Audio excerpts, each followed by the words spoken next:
Wait, I'm sorry. Agonizing way Are they selling orange carrots in ancient Rome? Carrots are purple. Or natural carrots are purple. The orange one is... Hello number ones, welcome to my channel. This is the Metatron speaking, and today I found this channel, Simple History. It's massive, 5 million subscribers and 1.2 thousand videos. Yeah, I was gonna say goodness gracious, but then again, that's as many videos as I have out, I think, maybe, I don't know. Anyways, I found this video about ancient Rome. So, 370,000 views. Just want to make sure that the information is correct. So without further ado, let's jump right into it. Empires aren't built by being nice. Now, publicly executing criminals is nothing new, but ancient Rome took torture and criminal justice to levels of astonishing creativity that are hard to rival. Sure, they did have simple beheadings, and there's also the infamous Tarpeian Rock, a cliff face in Rome that convicted traitors were hurled off of.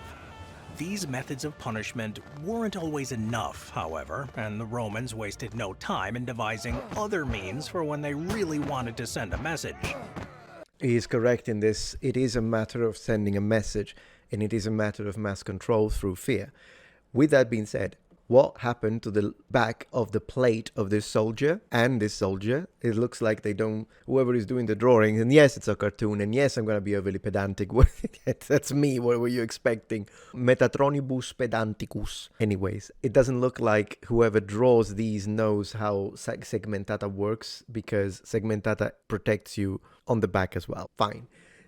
I like the... Also, unfortunately, it looks like they, for the helmet, they copied a type of helmet, which is a very cheap Indian reproduction that is historically incorrect. This is too high. I wish they used... There are other Indian reproductions that are actually fine. For instance, usually the Imperial Gallic Type H is fine. You can buy it for $100, and it's like it's not going to be stellar, but it is at least based on a real example, and I would consider it to be historically accurate. Maybe not the thinness of the metal, maybe not the type of steel, and the polish as well is a little bit too overdone sometimes, but it's fine. But whatever. At the very beginning, I noticed one thing. I do hate that they are adding the omnipresent leather bracelets that are almost completely non-existent in iconography. I don't even know why. Like, I get it that in early times of Hollywood, you see these all over the place. The reason in the movies of ancient Rome, the reason being that, one, I think from the modern perspective, it completes the outfit, which I get it, but then again, if it's historical. And then the second problem is that they did it because a lot of people, particularly like in the 70s and 80s, you could see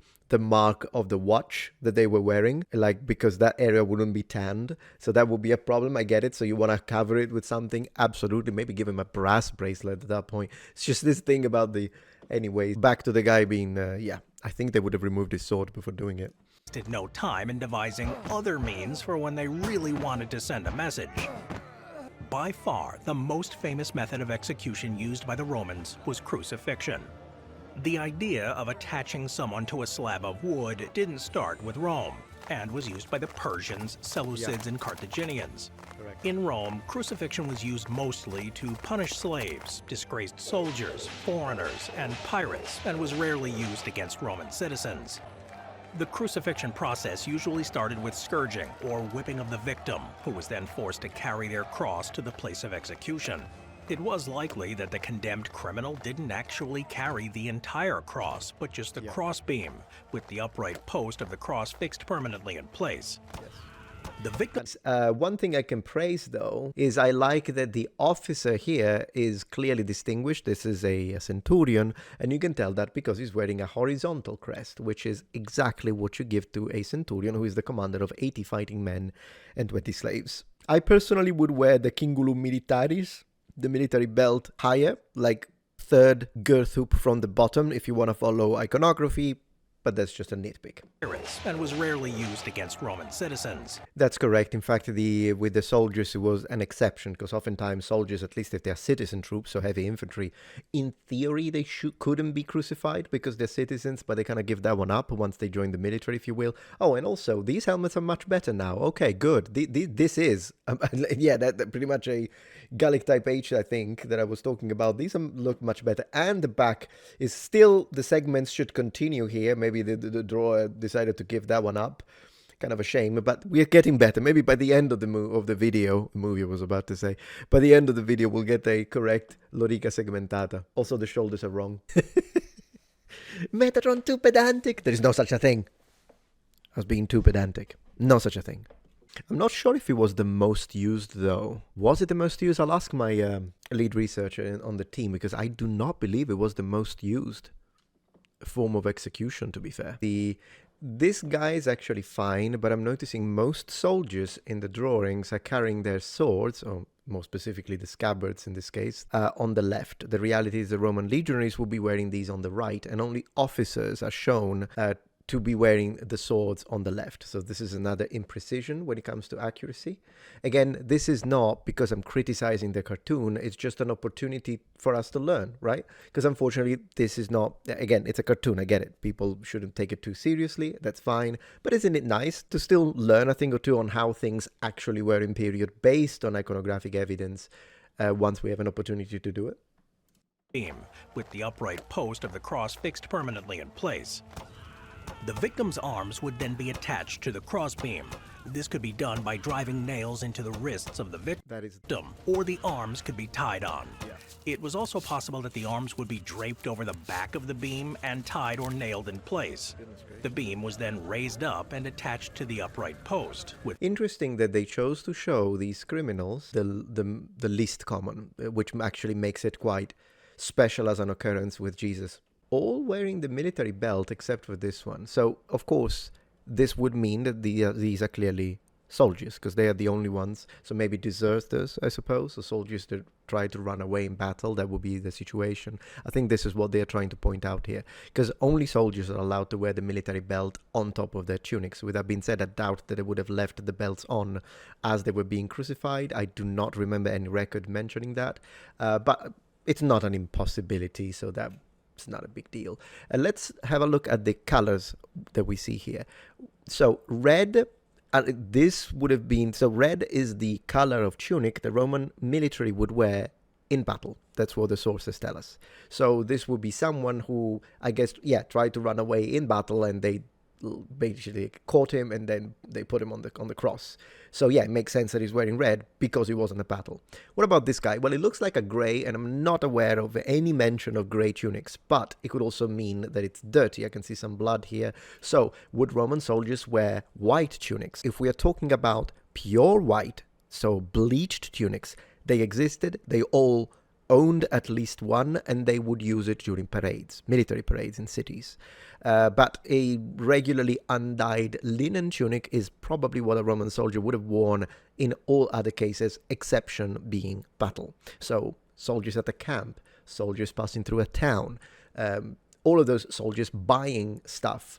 In that case, most likely an undyed linen tunic. And an undyed linen tunic kind of looks like a little bit of a beige or a dirty white, depending. The feet tied or nailed to it. There is surprisingly little direct information about how exactly crucifixion was carried out, with the placement of the limbs and the number of nails and their location still debated by scholars. Right. More than likely, there was no specific way to do it, and executioners spiced things up as they went along. Once on the cross, the victim would survive in agony anywhere from a few hours to several days.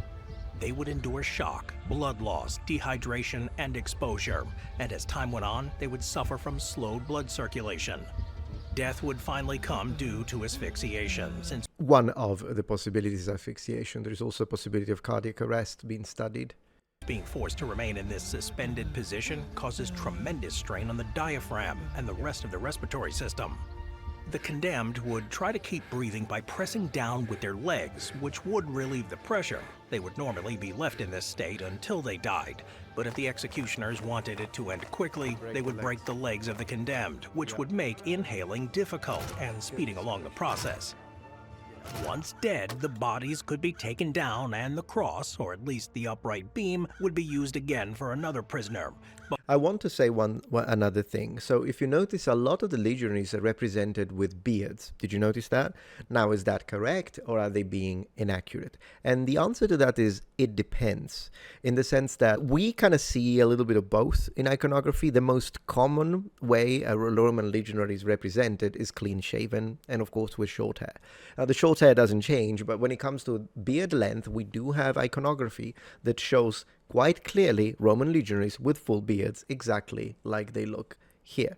And maybe soldiers stationed in borderlands far away from what they would consider to be civilization is one possibility, but other times it also depends, because legionaries tend to follow or mimic what either their legatus, so the general commander of the army, did, or the emperor. So if either of the two had a beard, which sometimes is the case, then yeah, sometimes soldiers did that too. Again, it's not completely wrong. It's fine to have a beard if you want to reenact a Roman legionary, because there will be situations in which iconography shows that. Cases, the bodies would be left attached until they decayed. At the top of the cross, there would be a placard with the name of the criminal and the crimes committed. The entire spectacle, a gory reminder of the power and might of Rome, and the consequences for defiance. By far, the most infamous examples of crucifixion was the execution of Jesus of Nazareth. I wonder why they showed him with short hair. Who was executed sometime in the first half of the 1st century. The largest mass crucifixion was recorded in 71 BC, when the Spartacus revolt was crushed by Marcus Licinius Crassus. In order to keep Rome's slaves in line, Crassus had 6,000 of the survivors crucified along a section of the Appian Way. Yeah, the Appian Way is one of the most important roads in ancient Rome, and it connects Rome to Capua. And it is very, very long. And in fact, it's very beautiful. I guess it wouldn't have been beautiful at that time, but to imagine the length, having thousands of people crucified on the sides as you walk, must have felt like you're literally walking inside hell. Or from their point of view, the underworld. Stretching from Capua to Rome, an undeniable display of Roman power. Crucifixion was used. So it's not just an undeniable display of Roman power, it is also because of the severity of the and all the trouble it caused. Because they actually, I think, felt threatened by another, like people mimicking, because they knew about it, and the word spread around. And so I think what the authorities were trying to do, it was to establish, if you do this and rebel against us, these are the consequences, and you can see them with your own eyes. This is what it is. Rome, an undeniable display of Roman power. Crucifixion was used as a torture and execution method until the early 4th century AD, when the newly Christianized empire ended the practice for obvious reasons. If crucifixion was a drawn-out and agonizing way to die, the Romans had another method that was faster, but much... Wait, I'm sorry. Agonizing way to... Are they selling orange carrots in ancient Rome? Carrots are purple.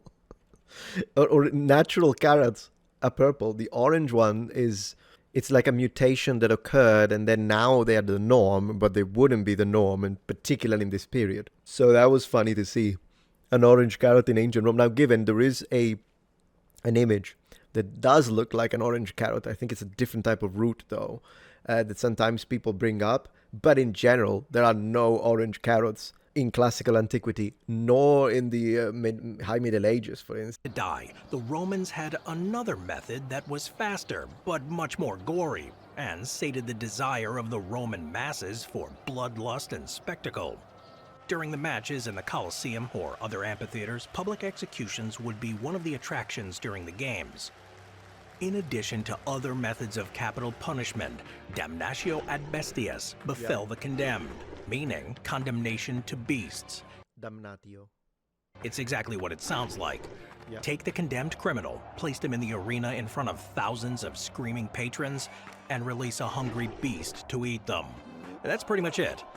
There were some variations on how it could be done, of course. For example, the prisoner might have a weapon, so they had the illusion of a chance to survive, or they could be chained in place and unarmed. whatever the organizer or editor of the games thought would keep the crowd's attention. Yep. In some cases, the organizers would have had a flair for the dramatic, literally. Elaborate sets would be constructed, and scenes from plays or mythological stories would be acted out, with the condemned actually being killed by the beasts. One thing, have you ever heard of the expression Ave Caesar, morituri te salutant, which is Hail Caesar, those who are about to die salute you?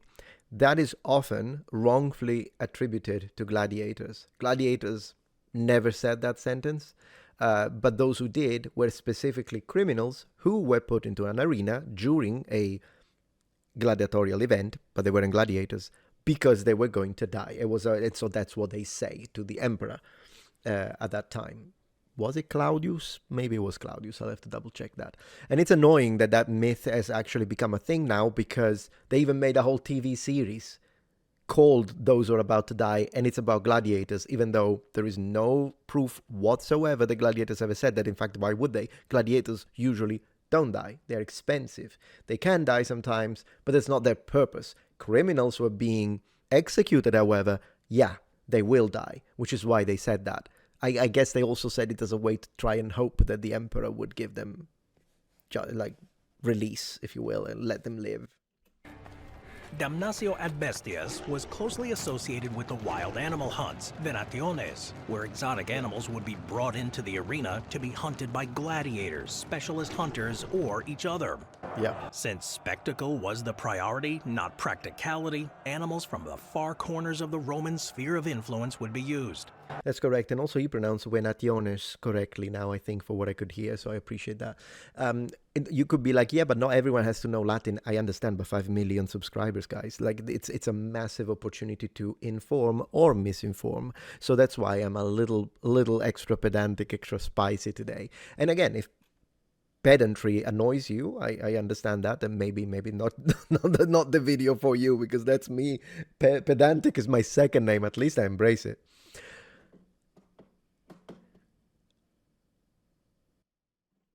These most famously included lions, most likely the Barbary lion, as well as leopards, bears, and crocodiles. The condemned would also be trampled to death by elephants, bulls, and wild boars. The problem with this is that wild animals don't really care what the arena organizers expect from them and would often refuse to perform. Humans are not a natural prey animal, and even the largest and fiercest of predators would be frightened by thousands of screaming spectators. To keep the blood flowing, Rome relied heavily on specialized animal handlers called bestiari to prepare the animals. Before entering the arena, the animals would be starved.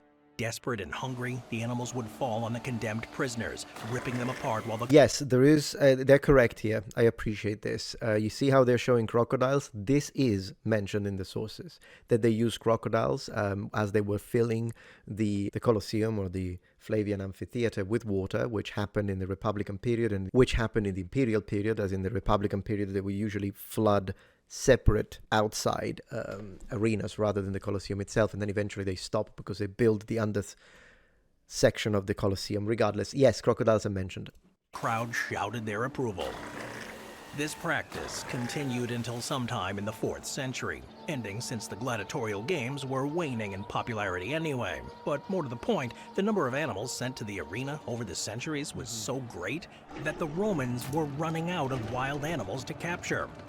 The carnage of the arena caused one of the greatest ecological disasters in history. Damnatio ad... Oh gosh, this sounds weird again. One of the greatest ecological disasters. I think we've done far worse in the modern period. What do you guys think? Caused one of the greatest ecological disasters in history. Damnatio ad bestias wasn't the only time the Romans outsourced their punishments to the animal kingdom. In the ancient Roman mind, the worst crime that can be committed was parricide, killing one's parents or other close relative. Such a heinous crime required an equally brutal punishment. Many of these criminals would be thrown to the beasts, but sometimes, rarely, they would experience something that was far, far worse. Called poena culli, or punishment of the sack, the criminal would be tied in a sack and thrown into a river to drown. Some executioners thought this wasn't nearly cruel enough. Thrown in the sack with him would be a dog, a monkey, a rooster, and a snake. Once thrown in, the panicking animals would claw and bite at the man, compounding his suffering as he eventually drowned. According to the Roman historian Livy, Poor animals, though, they probably drowned too. And poor man, unless he was some kind of horrible criminal. Still.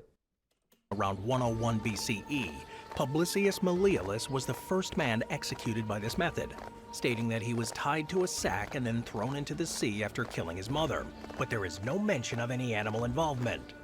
The first mention of using animals came centuries later. Sometimes only snakes were used. Try wrangling an irate dog, monkey, rooster, and snake at the same time and see how it goes. Strangely, well after Rome's fall, the practice was brought back in the Middle Ages and early modern era. In 1548, a millman was executed via a sack filled with all sorts of animals, but only a cat and a dog managed to escape. Like what happened in Rome, the punishment was rarely carried out and was I used kind of like their medieval drawings. Cool. more as a deterrent than an actual practice. At its height, Rome controlled up to a quarter of the world's population, and they did it with an iron fist and more than a little deranged creativity. Okay, cool. Well, I liked the video anyways. It was pretty nice. There is much worse in my experience, so pretty cool. I'll probably check out if they have anything medieval as well. That'd be nice. And for today, thank you very much for watching. See you tomorrow.